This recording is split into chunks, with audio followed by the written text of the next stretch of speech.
अभी तक हमने जो त्रिकोणमिति का हमारा पहला चैप्टर था, त्रिकोणमिति का परिचय, वो हमने खत्म कर लिया, जो एनसीईआरटी का चैप्टर 8वां है। अब हम 9वां चैप्टर खत्म करेंगे, जिसका नाम है त्रिकोणमिति के कुछ अनुप्रयोग, यानी कि त्रिकोणमिति का हम कहाँ कहाँ प्रयोग कर सकते हैं। जिनमें से पहला प्रयोग होता है हमारा ऊंचाई दूरी। ऊंचाई दूरी का मतलब कि किसी बड़े मीनार की, किसी बड़े खंभे की ऊंचाई पता करनी है, या किन्हीं दो बिंदुओं के बीच की दूरी पता करनी है, तो बहुत बार वो हम त्रिकोणमिति का यूज करके, त्रिकोणमिति का प्रयोग करके भी कर सकते हैं। कैसे करते हैं ये हम इस चैप्टर में देखेंगे। इसके पहले हमें पता होना चाहिए कि उन्नयन कोण क्या होता है और अवनमन कोण क्या होता है। अब मैंने मीनार की बात की या खंभे की बात की, हम मान लेते हैं कि ये हमारी एक मीनार है, ठीक है, जिसका नाम है ए बी। इस मीनार से कुछ दूरी पे यहाँ पर कोई बच्चा खड़ा है, इसको हम नाम दे देते हैं सी डी। ठीक है।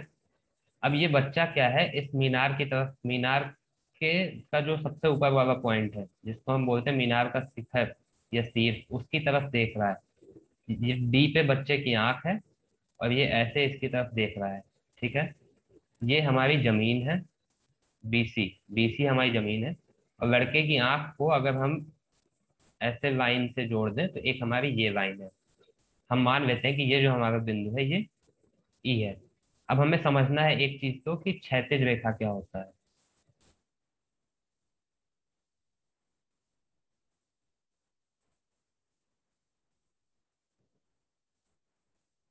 क्षैतिज रेखा होती है जमीन या जमीन के समांतर कोई रेखा। फॉर एग्जाम्पल, ये जो हमारा बीसी है, ये भी क्षैतिज रेखा है। अगर हम देखें जो हमारा डीई है, ये लाइन डीई, ये भी हमारी जमीन के समांतर है, तो डीई भी हमारी क्षैतिज रेखा है। अगर मैं इस पॉइंट ए से एक लाइन ऐसे बनाऊं जमीन के समांतर, जिसको मैं नाम दे दूं ए पी, तो एपी भी हमारी क्षैतिज रेखा है। अब हम आते हैं उन्नयन कोण क्या होता है। उन्नयन कोण होता है कि अब ये बच्चा की आंख से, अगर हम इस मीनार के शिखर को मिला रहे हैं, तो इस रेखा को बोलते हैं, एडी को हम बोलते हैं दृष्टि रेखा। दृष्टि रेखा। जो डीई है वो हमारी कौन सी रेखा है, क्षैतिज रेखा।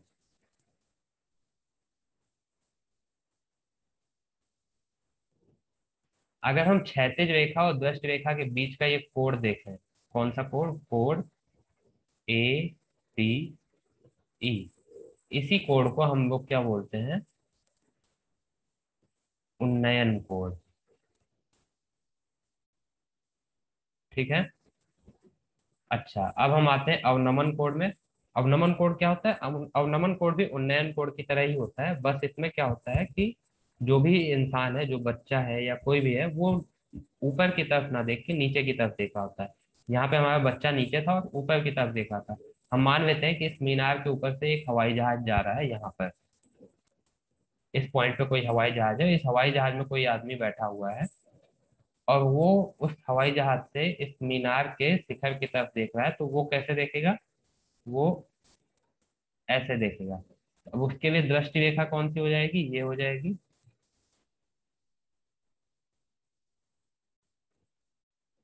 क्षैतिज क्या होगा, क्षैतिज ये जमीन के समांतर रेखा होगी।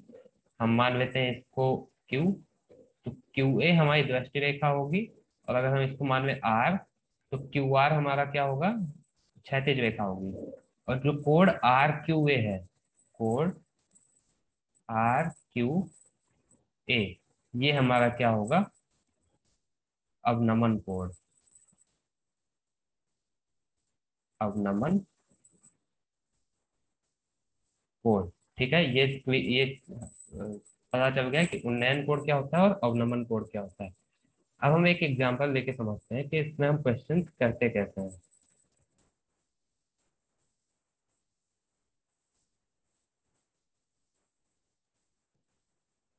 हम मान लेते हैं कि ये एक मीनार है,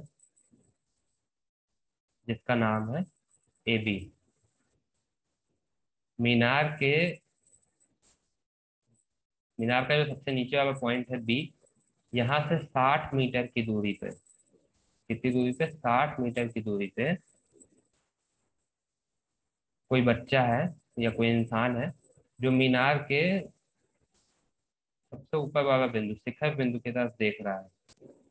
हमें दिया हुआ है कि ये जो कोण है, हम मान लेते हैं ये सी है, हमें दिया हुआ है जो उन्नयन कोण है वो कितना है, 30 डिग्री है, यानी कि कोण ए सी बी कितना है, 30 डिग्री। ठीक है।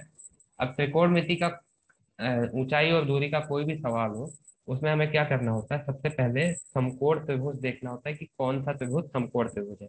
अभी ये जो हमारा सवाल है इसमें केवल एक त्रिभुज है, तो हमें कोई सोचने की जरूरत नहीं, जो हमारा वही त्रिभुज हमारा समकोण त्रिभुज होगा। दूसरा हमें क्या सोचना होता है कि हमें दिया क्या है, इस समकोण त्रिभुज में हमें बीसी दिया हुआ है, बीसी की लंबाई दी हुई है, बीसी क्या है, आधार है। अगर हम कोण सी के हिसाब से देखें, बीसी क्या है, आधार है, और हमें निकालना क्या है, हमें निकालना है इस मीनार की ऊंचाई ए बी निकालना है, यानी कि लंब निकालना है। अब हमें वो त्रिकोणमितीय अनुपात चुनना है जिसमें आधार और लंब दोनों आते हो। साइन थीटा क्या होता है, साइन थीटा होता है लंब बटे कर्व। तो क्या हमारा ये सवाल साइन थीटा का यूज करके सॉल्व होगा, नहीं होगा, क्योंकि हमें क्या चाहिए, आधार और लंब चाहिए, और साइन थीटा में क्या है, लंब और कर्व है। इसलिए हम लेंगे tan थीटा, क्योंकि tan थीटा क्या होता है, tan थीटा की जगह हम उन्नयन कोण लेंगे। उन्नयन कोण कौन सा है, सी। tan सी क्या हो जाएगा, लंब बटे आधार। लंब कौन सा है, ए बी, जो मीनार की ऊंचाई है, और आधार है बी सी। अच्छा, tan सी हमें दिया हुआ है 30, बराबर लंब ए बी की लंबाई हमें निकालनी है, ए बी, बी सी की लंबाई हमें दी हुई है 60। tan 30 कितना होता है, 1/√3, बराबर ए बी बटे 60। यहाँ से हमारा ए बी कितना आ जाएगा, 60√3, इतने मीटर। तो हमें मीनार की ऊंचाई पता चल गई बिना मीनार की ऊंचाई नापे। हमें एक धागा हमने ए पे लगा के और दूसरा बी पे लगा के हम मीनार की ऊंचाई नाप सकते थे, लेकिन हमें वो नहीं करना पड़ा, हमने त्रिकोणमिति का प्रयोग किया और हमें मीनार की ऊंचाई पता चल गई। ठीक है। अब हम एक और क्वेश्चन करके देखते हैं। इस क्वेश्चन में हमें क्या दिया हुआ है, दिया हुआ है कि एक बिजली मिस्त्री को एक 5 मीटर ऊंचे खंभे पर आ गई खराबी की मरम्मत करनी है। एक खंभा है जिसकी ऊंचाई कितनी है, 5, हम मान लेते हैं ये हमारा खंभा है ए बी।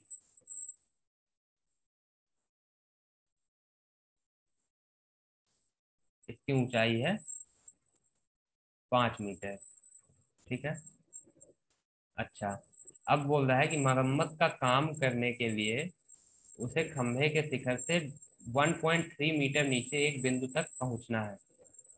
ये 5 मीटर है, ये 1.3 मीटर हम मान लेते हैं कि ये जो, अगर इस पॉइंट को सी माने तो हमारा ए सी कितना है, 1.3 मीटर। तो नीचे का कितना हो जाएगा, 5 में हम 1.3 घटाएंगे, कितना आएगा, बी सी हो जाएगा हमारा 3.7, 3.7 मीटर। ठीक है। यहाँ तक पहुंचने के लिए प्रयुक्त सीढ़ी की लंबाई कितनी होनी चाहिए जिससे कि क्षैतिज से 60 डिग्री के कोण पर झुकाने पर वह अपेक्षित स्थिति तक पहुंच जाए। अगर हम यहाँ, ये हमारी जमीन है और हम यहाँ पे एक सीढ़ी लगाते हैं,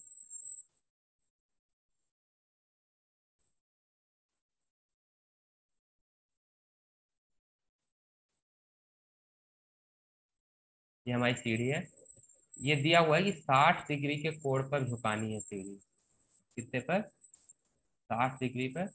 अगर हम इस पॉइंट को डी माने तो हमसे पूछा है कि सीढ़ी की लंबाई कितनी होनी चाहिए, सीढ़ी की लंबाई, यानी कि हमें पता करना है क्या, सी डी पता करना है कितना होगा, ठीक है। और दूसरा पूछा है, और यह भी बताइए कि खंभे का पाद बिंदु कितनी दूरी पर सीढ़ी के पाद बिंदु से होना चाहिए।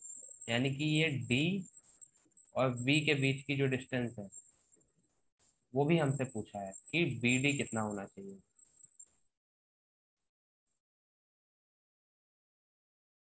ठीक है। अच्छा, अब हमारा इसमें समकोण त्रिभुज कौन सा है? त्रिभुज बी सी डी। ठीक है, इसमें भी एक ही त्रिभुज था, तो हमें समकोण त्रिभुज कौन सा है ये दिमाग लगाने की जरूरत नहीं पड़ी। और समकोण त्रिभुज है क्योंकि कोई भी खंभा है वो सीधे खड़ा होगा जमीन से, है ना। हम ये मान के चलते हैं कि खंभा है, मीनार है, वो जमीन से सीधे खड़ी होगी, तो 90 डिग्री का कोण यहाँ पे हमारा 90 डिग्री का कोण ही बनेगा। ठीक है। अच्छा, अब हम आते हैं कि हमें दिया क्या हुआ है।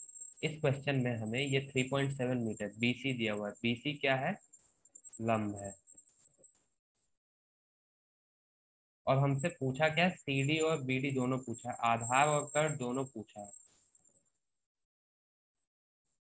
आधार और कर्ण, इसका मतलब हमें कोई ऐसा त्रिकोणमितीय अनुपात ढूंढना है जिसमें लंब आधार कर्ण तीनों आते हो। तो ऐसा कोई अनुपात होता है क्या? ऐसा कोई अनुपात हमारे पास नहीं है। कोई किसी भी अनुपात में हमारे पास दो त्रिभुज की तीन भुजाओं में से कोई दो भुजाएं आती है, या तो लंब आधार, आधार कर्ण, कर्ण लंब, ऐसे करके। तो अब हमें दो त्रिकोणमितीय अनुपात लेने पड़ेंगे। सबसे पहले हम एक लेते हैं जिसमें लंब और आधार आता हो। मान लो हम tan ले लेते हैं।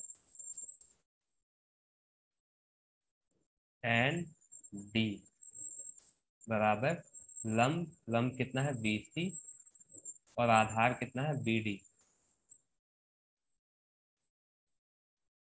tan डी एंगल कितना है? 60 बराबर BC। BC कितना है हमारा? 3.7 बटे BD हमें निकालना है। tan 60 कितना होता है? √3 बराबर 3.7, 3.7 बटे BD। यहाँ से हमारा जो आधार है BD, उसकी लंबाई कितनी आ जाएगी? 3.7 बटे √3। ये हमारा आधार आ गया। अब यहाँ पे हमें दिया हुआ है कि √3 को हम 1.73 ले सकते हैं, तो हम वो लेके उसको हमें भाग कर देना, तो हमारा आंसर आ जाएगा। अच्छा, अब हमें अभी और क्या निकालना है? हमें सीडी भी निकालना है।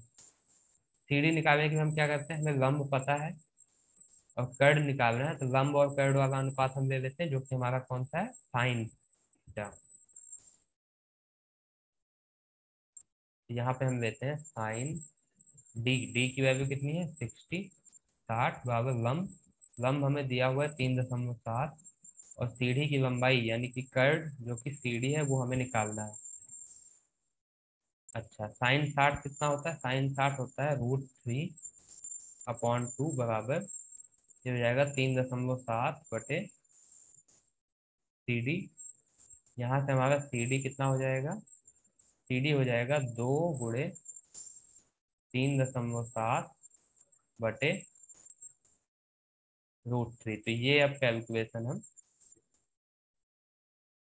पूरी खत्म कर सकते हैं।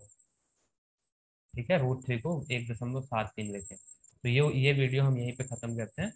अब इसके अगले वीडियो में हम ऊंचाई और दूरी के दो और सवाल करके देखेंगे, और उसके बाद हमारा त्रिकोणमिति खत्म हो जाएगा। धन्यवाद।